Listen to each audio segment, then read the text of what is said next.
Mr. Jalen here, back in the video. Today we're going to be making, it's not a paper airplane, but it's a little kind of boat. And I've never tested it on water yet. So let's do it. So first you don't want to fold it all the way across. You want to fold it like a little halfway.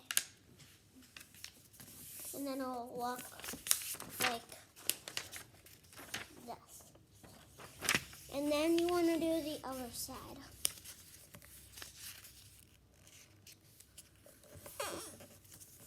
Just like that. And then you want to do it again, but just on the other side.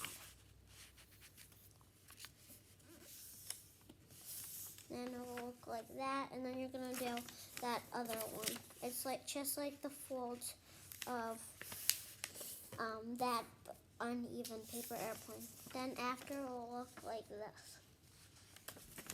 Then you want to fold it in half.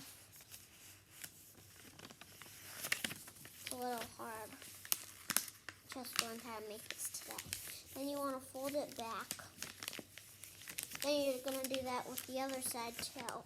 That's after one fold. So you want to fold it in half. And you want to fold it out.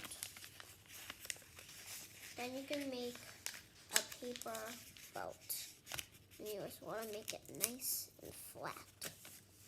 And it'll look just like that. And all the water, you might want to fold this back maybe so the water doesn't, but it'll lay flat. Thanks for watching. Like and subscribe. Bye.